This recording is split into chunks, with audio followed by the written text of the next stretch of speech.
नमस्कार, public news times channel Shimla में आपका स्वागत है। हिमाचल प्रदेश सचिवालय में लोक निर्माण एवं युवा सेवाएं एवं खेल मंत्री विक्रमादित्य सिंह ने प्रेस वार्ता को संबोधित किया। देखिए, जब ये कानून पास किए गए आईपीसी को जब चेंज करके जो नए आपके पीनल कोड्स लाए गए हैं, इस पे जिस तरीके की चर्चा होनी चाहिए थी लोकसभा के अंदर वो नहीं हुई है। और हमारे नेता प्रतिपक्ष आदरणीय राहुल गांधी जी ने भी और भी जो विपक्ष के साथी है सभी ने इस चिंता को व्यक्त किया कि ये कानून उस समय लोकसभा के अंदर पारित किए गए जब करीबन 150 सांसद जो है वो निलंबित थे। और उस समय इस इतने महत्वपूर्ण कानून को पास कर देना बिना किसी चर्चा के, बिना किसी डिबेट के, ध्वनि मत से उनको पास कर देना ये बहुत दुर्भाग्यपूर्ण है, क्योंकि इसके रिपरकशंस आने वाले समय में देश के हर कोने के अंदर होंगे। इसलिए ऐसे कानून में मैं ये नहीं कहूँगा कि अच्छे हैं या बुरे हैं, वो तो जो है वो आने वाला समय ही उस चीज़ को बताएगा। मगर निश्चित तौर से जब इतना महत्वपूर्ण कोई कानून जो है बिल लोकसभा के अंदर पारित हो रहा था तो उसमें जो है चर्चा होनी चाहिए थी, विपक्ष की आवाज़ भी उसमें आनी चाहिए थी। और वही मांग अब भी विपक्ष ने रखी है कि इसको जो है फिर से लोकसभा के अंदर चर्चा पे लाया जाए, मगर सरकार ने उस बात को शायद सुना नहीं है। मगर फिर भी मैं समझता हूँ कि उस चीज़ को सुनना चाहिए, समझना चाहिए। हालांकि आज से वो कानून जो है वो देश के अंदर इम्प्लीमेंट हो गए हैं, मगर फिर भी इसके ऊपर पुनर्विचार होना चाहिए। और जो मांग हमारे नेता प्रतिपक्ष ने आदरणीय राहुल गांधी जी ने और विपक्ष के साथियों ने लोकसभा के अंदर रखी है, उसके ऊपर निश्चित तौर से केंद्र सरकार को विचार करना चाहिए। नहीं, पार्टी के नेताओं से भी चर्चा करना हमारा दायित्व है। उस संदर्भ में दिल्ली में जो हमारे राष्ट्रीय अध्यक्ष है आदरणीय मल्लिकार्जुन खड़गे जी, मैं उनसे भी मिला। और कुछ दिन पहले जो हमारी महासचिव है कांग्रेस पार्टी की आदरणीय प्रियंका जी, उनसे भी हम मिले। और जो पार्टी के कार्य चल रहे हैं उसके बारे में भी, और सरकार का भी जो कार्य कर रहे हैं उसके बारे में भी उनसे हमने सकारात्मक चर्चा करी, उनको जानकारी दी। और जो भी उनके आदेश है, जो उनके विचार है, किस तरीके से हमें आगे काम करना है, उस पर भी हम जो है मजबूती से काम करेंगे। देखिए, स्मार्ट सिटी की तो हमने बात करी थी। उसके लिए जैसा मैंने कहा है कि इस विषय को हमने 16वें वित्त आयोग के समक्ष भी उठाया है। और आने वाले समय में हम जो अब नए हमारे शहरी विकास मंत्री बने हैं केंद्र सरकार में, आदरणीय श्री मनोहर लाल खट्टर जी, जो पूर्व में हरियाणा के मुख्यमंत्री भी रहे हैं, उनसे भी हम जाकर आने वाले समय में मिलेंगे। क्योंकि स्मार्ट सिटी अब 2024 में ख़त्म हो रहा है। इस तर्ज पे हमको कुछ नए प्रोजेक्ट्स जो है वो केंद्र से स्वीकृत करवाने की आवश्यकता है। इस विषय पर हम उनसे मिलेंगे, ताकि जैसे शिमला और धर्मशाला की मैंने बात कही, वैसे आने वाले समय में और शहरों को भी इसमें जोड़ा जा सके, ये हमारी प्राथमिकता है। और वैसे ही जो ड्रिंकिंग वाटर सप्लाई स्कीम्स हैं, जैसे शिमला के अंदर 1200 करोड़ रुपए की लागत से यहाँ पे बन रही है, उस पर काम चला हुआ है, वर्ल्ड बैंक फंडेड है। वैसे ही हमने वर्ल्ड बैंक के अधिकारियों से भी मैंने अभी कुछ ही दिन पहले चर्चा करी है, बात करी है। और उसमें मंडी शहर को जोड़ने के लिए भी उनसे मैंने निवेदन किया है। उसकी उन्होंने प्रपोज़ल अभी स्टडी जो है वो वर्ल्ड बैंक कर रहा है। जैसे ही इसकी अनुमति मिलती है उसके बाद इसको कैबिनेट में जो है इस प्रोजेक्ट को हम लेकर आएंगे। वहाँ से अनुमति मिलने के बाद इसको हम इम्प्लीमेंट करने का भी पूरा प्रयास जो है वो करेंगे। हाँ, जलोड़ी जोत टनल भी एक बहुत महत्वपूर्ण टनल है, क्योंकि जो हमारा NH 305 है, जो आपका सैंज से, लूरी से होकर जो है औट में जाकर मिलता है जिला कुल्लू में। और बहुत सा टूरिस्ट हमारा जो ब्यास नदी के बेसन में आता है, वैली में आता है, उनको सतलुज नदी के वैली में आने के लिए, चाहे वो किन्नौर का इलाका है, रामपुर का इलाका है, आउटर सराज का इलाका है, वहाँ के लोगों के लिए एक बड़ी लंबी समय से एक मांग थी कि जो जलोड़ी जोत हमारा पास है वहाँ पे टनल का निर्माण होना चाहिए। तो उसके लिए हमारे विभाग ने 20 करोड़ रुपए की PMC, उसके लिए जो उसका सर्वे होना है उसके लिए स्वीकृति दे दी है। उसका सर्वे वर्तमान में चला है। अभी जब मैं हाल ही में आदरणीय गडकरी साहब से दिल्ली में मिला था, मैंने इस टनल के बारे में विशेष रूप से उनसे निवेदन किया है।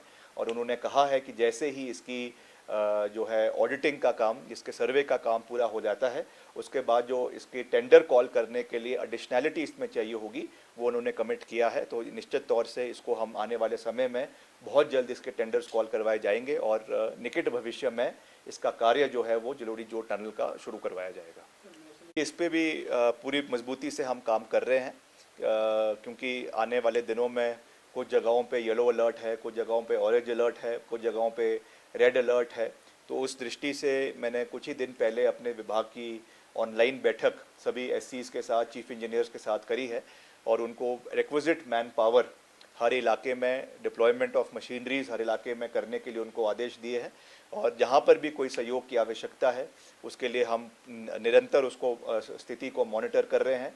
कोई भी ऐसी अगर कोई समस्या आती है, जैसा मैंने कहा कि हमने पहले ही मशीनरियां ली हुई है, हमने बेली ब्रिजेस पहले से लेकर रखे हुए हैं, तो कहीं पर भी अगर इस तरीके की परिस्थिति बनती है तो हम उसको निपटने का हर संभव प्रयास करेंगे। बाकी सरकार के और भी जो, चाहे हमारा एसडीआरएफ है, चाहे हमारा और जो इसके विंग्स है, वो भी इसके ऊपर काम करेंगे। जो हमारा जिला प्रशासन है, डिस्ट्रिक्ट एडमिनिस्ट्रेशन है, वो भी इस पे नज़र बनाए हुए हैं और एक कलेक्टिवली, एक टीम वर्क के साथ हम इसको निपटने का हर संभव प्रयास करेंगे।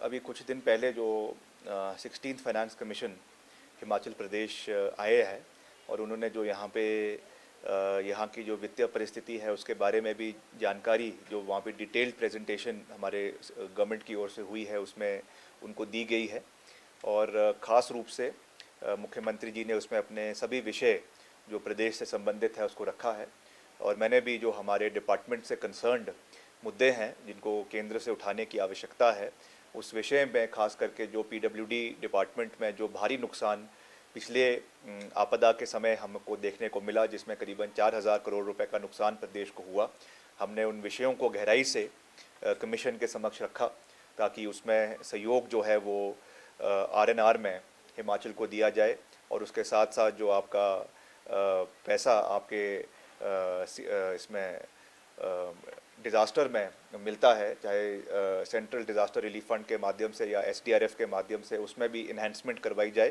ताकि आगामी भी जो हमारा मॉनसून सेशन आना है उसके लिए we should be well prepared. हालांकि हमने पिछले साल के जो कुछ कमियां अगर रही उससे सीख लेते हुए हमने रिक्विजिट मशीनरी भी इस बारी प्रोक्योर करी है। करीबन 40 करोड़ रुपए के हमने नए जेसीबी मशीन्स ली हैं, हमने पोकलैंड मशीन्स ली है, बेली ब्रिजेस जगह जगह पे हमने डिप्लॉय करे हैं। कहीं पर भी आवश्यकता पड़ती है उनको तुरंत वहाँ पे डिप्लॉय किया जा सकता है।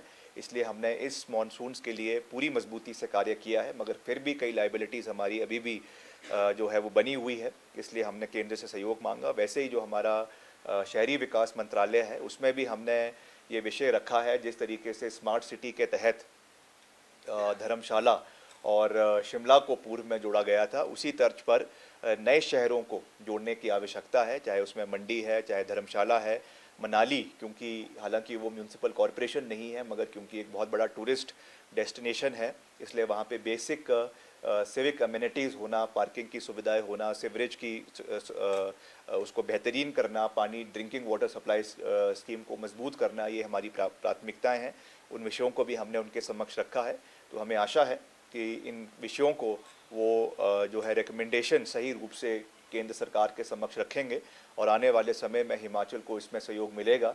मगर जो सबसे बड़ा विषय मैं समझता हूँ कि इसमें केवल हमारे विभाग से संबंधित नहीं मगर पूरे प्रदेश सरकार से संबंधित है, हिमाचल प्रदेश से संबंधित है, वो हमारा रेवेन्यू डेफिसिट ग्रांट का है। क्योंकि जो पहाड़ी राज्य है उनको ये सहयोग केंद्र सरकार से जो हमारा इनकम में और हमारे एक्सपेंडिचर में जो डिफरेंस रहता है उसको जो है सब्सटैंशिएट करने के लिए रेवेन्यू डेफिसिट ग्रांट जो है वो केंद्र सरकार की ओर से दी जाती थी, जो एक समय में 12,000 करोड़ थी और उसको 15वें वित्त आयोग के रिकमेंडेशन पे कम कर अब वो मात्र 3,000 करोड़ रुपए रह गई है। और इस विषय को पूरी मजबूती से मुख्यमंत्री जी ने भी जो है उसको 16वें वित्त आयोग के समक्ष उठाया है कि जो हमारा आरडी है, आरडीजी है, रेवेन्यू डेफिसिट ग्रांट, इसको 14वें वित्त आयोग के तहत इसको वापस बहाल किया जाए ताकि जो हमारी गैप फंडिंग है उसको हम केंद्र सरकार से ले सकें और फिर हम अपने एक्सपेंडिचर, चाहे वो कैपिटल एक्सपेंडिचर है, चाहे हमारे पेंशन्स का कमिटेड लाइबिलिटीज़ है, चाहे एम्प्लॉयज़ की कमिटेड लाइबिलिटीज़ है, चाहे और इंफ्रास्ट्रक्चर के प्रोजेक्ट्स है, उनको हम जो है वो पूरा करने में केंद्र से हमको सहयोग मिल सके। इस दृष्टि से हमने इन विषयों को 16वें वित्त आयोग के समक्ष जो है वो सरकार ने रखा है। धन्यवाद। Public news times channel Shimla की ताज़ा खबरों के लिए जुड़े रहें हमारे चैनल के साथ।